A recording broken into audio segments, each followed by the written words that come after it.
किसान साथियों नमस्कार। मैं पुनीत सिसोदिया। किसान भाई सर्दियों का वेदर चल रहा है जिसके कारण जो टेम्परेचर है आप देखेंगे काफी ज्यादा डाउन जा रहा है। तो जिसकी वजह से जो हमारी फसलों की ग्रोथ है वो अच्छी नहीं आ रही है, फसलों में बढ़वार नहीं हो रही है।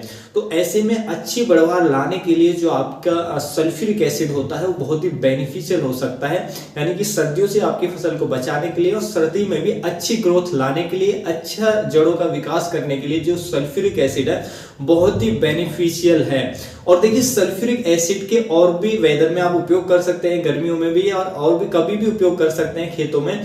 तो सल्फ्यूरिक एसिड के खेती के अंदर बहुत ही बेनिफिट्स होते हैं, बहुत ही फायदे होते हैं। एग्रीकल्चर के अंदर आप कोई भी फसल उगाते हैं, किसी भी फसल की खेती करते हैं तो आपको सल्फ्यूरिक एसिड के बारे में जरूर जानना चाहिए। देखिए सल्फ्यूरिक एसिड हमारे मिट्टी के पीएच को कम करने के लिए, मिट्टी को भुरभुरा बनाने के लिए, मिट्टी में पड़े पोषक तत्वों को उपलब्ध कराने के लिए, मिट्टी में पड़े हानिकारक जो पैथोजन होते हैं उनको नष्ट करने के लिए और हमारी फसलों की अच्छी ग्रोथ के लिए, अच्छी बढ़वार के लिए बहुत जरूरी होता है। और भी इसके बहुत सारे बेनिफिट्स होते हैं जो सल्फ्यूरिक एसिड के। तो सल्फ्यूरिक एसिड के बारे में यदि आप किसान हैं, फार्मर हैं तो आपको जरूर जानना चाहिए। आज की इस वीडियो में हम सल्फ्यूरिक एसिड के बारे में डिटेल इंफॉर्मेशन लेने वाले हैं। वीडियो काफी इंफॉर्मेटिव होगा। वीडियो अच्छा लगे लाइक कीजिएगा, ज्यादा से ज्यादा फार्मर के साथ इसे शेयर भी कीजिएगा ताकि उन तक भी ये जानकारी पहुंच सके। तो चलिए जानते हैं। देखिए सल्फ्यूरिक एसिड को हम हिंदी में गंधक का तेजाब भी कहते हैं और इसका जो रासायनिक फॉर्मूला होता है वो होता है H2SO4। तो देखिए सल्फ्यूरिक एसिड का सबसे ज्यादा जो उपयोग किया जाता है वो फर्टिलाइजर इंडस्ट्री के अंदर किया जाता है। वहां पे जो भी हमारी खाद है, डीएपी है, हमारा डायमोनियम फास्फेट है या एसएसपी खाद है और भी बहुत सारी खादों को तैयार करने के लिए जो सल्फ्यूरिक एसिड है उसका उपयोग किया जाता है। क्योंकि जो खादें हैं वो आप जानते हैं रॉक फॉस्फेट से बनती है, जैसे एसएसपी है, डीएपी है, वो रॉक फॉस्फेट से बनती है जो चट्टानों से निकाली जाती हैं।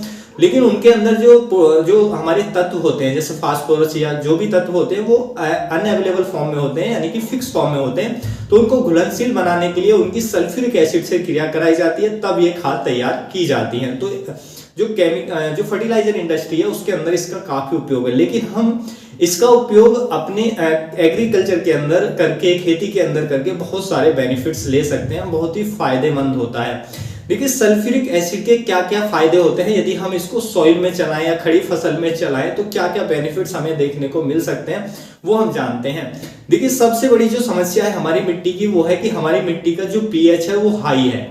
हाई पीएच में जो हमारे ज्यादातर पोषक तत्व हमारे प्लांट को नहीं मिल पाते हैं। जब प्लांट को हाई पीएच के कारण न्यूट्रिशन जो है वो अवेलेबल नहीं हो पाते हैं जमीन से, तो हमारे फसलों का जो विकास है, डेवलपमेंट है, बहुत पुअर होता है। रूट फॉर्मेशन बहुत पुअर होता है, यानी कि बहुत स्लो ग्रोथ करती है, बहुत कम ग्रोथ करती है, जिसका इफेक्ट सीधा सीधा हमारे प्रोडक्शन पर देखने को मिलता है कि उत्पादन में हमें बहुत बड़ा लॉस देखने को मिलता है, उत्पादन हमें अच्छा देखने को नहीं मिलता है। तो मिट्टी का एक तो पीएच हाई होना जिससे न्यूट्रिशन अवेलेबल नहीं होते हैं, उसके साथ साथ मिट्टी का हार्ड होना भी एक बहुत बड़ी समस्या है सभी फार्मर की खेतों के अंदर। तो ये दो बहुत बड़ी समस्या है जिससे प्रोडक्शन अच्छा नहीं होता है। तो देखिए ये क्या काम करता है, जब आप सल्फ्यूरिक एसिड को खेत में चलाएंगे, पहला ये आपके पीएच को कम करेगा, यानी कि जो हमारा पीएच है जो 7 से ऊपर जा रहा है उसको बहुत तेजी से कम करता है, जिससे पीएच नीचे आता है। जैसे ही पीएच नीचे आता है तो जो हमारे पोषक तत्व वो इजीली हमारे प्लांट को मिल पाते हैं। तो पीएच बैलेंस के लिए, कम करने के लिए बहुत ही बेनिफिशियल है, बहुत ही फायदेमंद है। उसके साथ साथ जो भी पोषक तत्व हमारे मिट्टी के अंदर पड़े हैं, चाहे फास्फोरस है, पोटेशियम है, आयरन है, बहुत सारे तत्व ऐसे होते हैं जो फिक्स फॉर्म में चले जाते हैं और उनमें सबसे ज्यादा होता है फास्फोरस। क्योंकि जैसा मैंने बताया, आपने पिछला वीडियो मेरा देखा होगा तो उसमें मैंने बताया कि जो फास्फोरस होता है वो हाईली रिएक्टिव होता है, जिसकी वजह से वो फिक्स फॉर्म में जाता है। तो इनके फिक्सेशन के कारण ये जो सॉइल है वो हार्ड होती है। लेकिन जैसे ही हम सल्फ्यूरिक एसिड खेत में चलाते हैं तो ये बहुत तेजी से जो भी पोषक तत्व है, फास्फोरस है, जो भी उनको एकदम सॉल्युबल बना देता है, यानी कि घुलनशील अवस्था में ले आता है, जिससे हमारी मिट्टी, आप देखेंगे कि आपकी मिट्टी भुरभुरी होगी और जो भी पोषक तत्व वो घुलनशील अवस्था में आ जाएंगे, जिससे वो आपके पौधे को, प्लांट्स की रूट उनको इजीली एब्जॉर्ब कर पाएंगी, जिससे पौधे का डेवलपमेंट, आपकी प्लांट्स की रूट्स का डेवलपमेंट आपको अच्छा देखने को मिलेगा। उसके साथ साथ जब ये सभी को पोषक तत्वों को सॉल्युबल बना देता है तो हमारी मिट्टी जो है वो भुरभुरी होती है। तो भुरभुरी मिट्टी होती है तो उसमें फिर और भुरभुरी मिट्टी हो जाती है तो उसमें रूट का फॉर्मेशन वैसे भी अच्छा होता है। उसके साथ साथ ऐसी मिट्टी में एरेशन, हवा का वायु संचार अच्छा होता है, जिससे जो हमारे माइक्रोबियल एक्टिविटी तेज होती है, मिट्टी की जो फर्टिलिटी है वो सुधरती है, मिट्टी में फसलों की जड़ों का विकास तेज होता है और ऐसी मिट्टी में बहुत अच्छी फसल हमें देखने को मिलती है। तो ये सभी बेनिफिट्स हमें देखने को मिलते हैं। उसके साथ साथ जब सल्फ्यूरिक एसिड को आप जमीन में चलाते हैं तो ये जो भी हमारी सॉइल के अंदर हानिकारक पैथोजन होते हैं, जिनकी वजह से जो रोग हमें देखने को मिलते हैं, डिजीज की समस्या हमें देखने को मिलती है, तो उन हानिकारक पैथोजन को ये नष्ट कर देता है। यानी कि सॉइल में जो भी हानिकारक पैथोजन है उनको भी ये नष्ट करने का काम करता है। तो मिट्टी के लिए बहुत ही अच्छा रहता है यदि हम एक निश्चित मात्रा में, जो मैं आपको क्वांटिटी बताऊंगा उस मात्रा में आप इसको चलाते हैं तो इसके आपको बेनिफिट्स ही बेनिफिट्स देखने को मिलते हैं। मिट्टी का पीएच कम होगा, मिट्टी की जो फर्टिलिटी है वो इंप्रूव होगी, मिट्टी की हार्डनेस कम होगी, मिट्टी भुरभुरी बनेगी, उसमें एरेशन अच्छा होगा, मिट्टी के अंदर जिससे रूट फॉर्मेशन अच्छा होगा, मिट्टी में जो भी हानिकारक पैथोजन है वो नष्ट हो जाएंगे, जिससे हमें कोई भी डिजीज जो जैसे रूट रॉट की समस्या ये भी बहुत कम देखने को मिलेगी, यानी कि सॉइल बॉर्न डिजीज हमें नहीं देखने को मिलेंगे।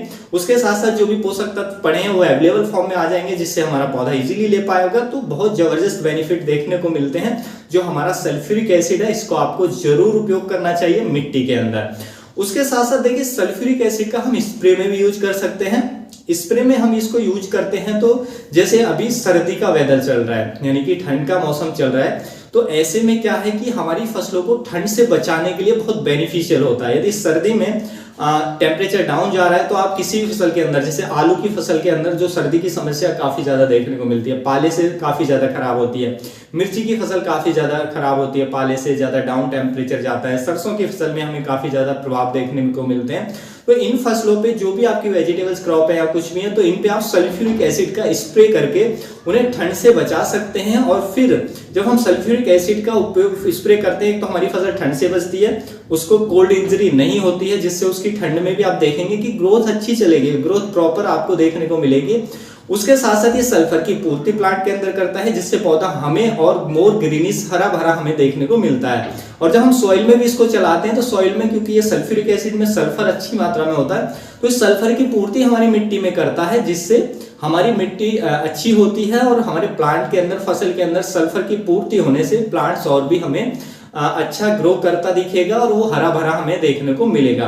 और जब सल्फ्यूरिक एसिड को चलाते हैं तो हम जमीन के अंदर, तो क्या होता है कि जो जिंक की अवेलेबिलिटी भी बढ़ जाती है, क्योंकि आप जानते हैं कि हाई पीएच सॉइल में जो जिंक है वो उपलब्ध नहीं हो पाता है और जिंक की कमी के कारण हमारी फसलों की जो ग्रोथ है वो अच्छी नहीं आती है, ग्रोथ छोटी रह जाती है, क्योंकि जिंक जो है वो हमारी फसलों की अच्छी बढ़वार के लिए बहुत जरूरी होता है। लेकिन जैसे ही आप सल्फ्यूरिक एसिड चलाएंगे, जो हमारा पीएच कम होगा, वहां पे जिंक के साथ साथ और भी जो पोषक तत्व है वो इजीली अवेलेबल होंगे और हमारी फसलों का विकास हमें बेहतर देखने को मिलेगा और जो भी फंगस है सॉइल बॉर्न वो नष्ट हो जाएगी। तो ये सभी बेनिफिट्स हमें देखने को मिलेंगे, सल्फर की पूर्ति होगी और स्प्रे में यूज करेंगे तो ठंड से बचा सकते हैं आप अपनी फसलों को। यदि सर्दियों के मौसम में ही आप इसका स्प्रे में यूज करें, अदरवाइज स्प्रे में यूज ना करें, बाकी समय में आप सॉइल में इसका उपयोग कर सकते हैं, तो बहुत अच्छे रिजल्ट्स आपको देखने को मिल जाएंगे। तो आप इसका उपयोग जरूर करें खेती के अंदर। देखिए इसका उपयोग आपको कैसे करना है। यदि आप सॉइल में चला रहे हैं, सॉइल में यदि आप ड्रिप के माध्यम से दे रहे हैं तो आपको क्या करना है, इसकी 500 ml मात्रा लेनी है पर एकड़ के हिसाब से। यदि ड्रिप के माध्यम से आप चला रहे हैं तो इसको अच्छे से पानी के अंदर मिलाएं, जितना भी पानी आप ड्रिप से चला रहे हैं उसमें मिलाएं फिर और ड्रिपिंग कर दें। तो ड्रिप से आप चलाते हैं तो उससे में केवल इसकी जो आधा लीटर मात्रा है वो पर्याप्त रहती है। लेकिन जब भी आप सल्फ्यूरिक एसिड का आप उपयोग करें, आपको सावधानी रखनी है, बहुत सावधानी पूर्वक आपको इस्तेमाल करना है, क्योंकि जैसा ये एसिड है, क्योंकि ये बहुत ही स्ट्रॉन्ग एसिड होता है, यदि आपके हाथ पे जरा सा भी ये पड़ जाता है तो वहीं से हाथ को फूंक सकता है, गला सकता है। तो बहुत सावधानी से उपयोग करें और जब भी आप इसको लेकर आए तो बच्चों की पहुंच से दूर रखें और बहुत सावधानी बरतें। बस इसका एक ही आपको ख्याल रखना है कि जब यूज करें तो बहुत सावधानी से यूज करें, ये आपके हाथ पे नहीं पड़ना चाहिए। हाथों में ग्लव्स वगैरह पहन सकते हैं, आप चश्मे का उपयोग कर सकते हैं, मास्क आप पहन सकते हैं, उसके बाद उपयोग करें। उसके बाद भी पूरी सावधानी रखें कि ये आपके हाथ पे या शरीर पे नहीं गिरे, ये आप जरूर ध्यान रखें और इसके आप बहुत बेनिफिट्स ले सकते हैं। तो ड्रिप के माध्यम से आधा लीटर पर एकड़ के हिसाब से चला सकते हैं और यदि आप पानी के फ्लूइड इरिगेशन कर रहे हैं तो उसमें 1 लीटर तक ये चला सकते हैं। देखिए इसको एक बार में, एक फसल में आप 2 बार लें, उससे ज्यादा उपयोग ना करें। 1 मंथ पे आपने चला दिया, उसके बाद दोबारा 1 मंथ बाद भी उपयोग कर सकते हैं। और आप इसको खड़ी फसल में भी उपयोग कर सकते हैं। 1 लीटर मात्रा को पानी के साथ डाइल्यूट करके और पानी के साथ चला सकते हैं, तो इसके कोई उतने नुकसान देखने को नहीं मिलेंगे।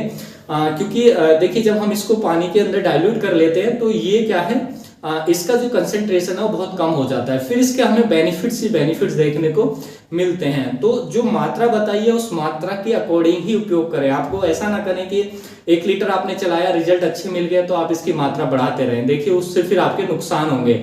नुकसान क्या होते हैं कि जब हम इसको ज्यादा मात्रा में चलाते हैं तो क्या है कि बहुत तेजी से, एक तो पीएच को कम करता है, तो आपकी मिट्टी का पीएच ज्यादा कम हो सकता है। दूसरा कि ये जो हमारे पोषक तत्व पड़े हैं उनको सॉल्युबल बनाता है। तो ज्यादा मात्रा में चलाएंगे तो ज्यादा मात्रा में जो पोषक तत्व है सॉल्युबल फॉर्म में आ जाएंगे और आपका पौधा एक साथ तो इतने पोषक तत्वों को नहीं ले पाएगा, तो वो पानी के साथ लीच हो जाएंगे।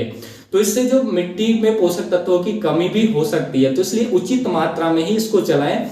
ज्यादा मात्रा में चलाने से, यदि जरूरत से ज्यादा मात्रा में चलाते हैं तो जो हमारे माइक्रोब्स हैं, सूक्ष्म जीव हैं, उनको भी नुकसान हो सकता है। लेकिन 1 लीटर आप चलाते हैं तो उनको कोई नुकसान नहीं होता है। वो थोड़े समय के लिए हो सकता है कि नीचे चले जाएं सॉइल में, लेकिन वापस फिर वो उनकी जो एक्टिविटी है और ज्यादा होती है और तेजी से वो ग्रो करते हैं और मिट्टी और फर्टाइल होती है। तो आप इसको जरूर उपयोग करें। ड्रिप के माध्यम से या इरिगेशन के माध्यम से, फ्लूड इरिगेशन कर रहे हैं तो मैंने बता दिया 1 लीटर, और ड्रिप के माध्यम से आप 500 ml का दे सकते हैं पानी के साथ। उसके साथ साथ यदि आप स्प्रे में दे रहे हैं ठंड से बचाने के लिए, तो आपको क्या करना है, इसका 0.1% का घोल बनाना है। यानी कि 100 लीटर पानी के अंदर मात्र 100 ml डाल करके आप अपनी फसलों पर स्प्रे कर सकते हैं।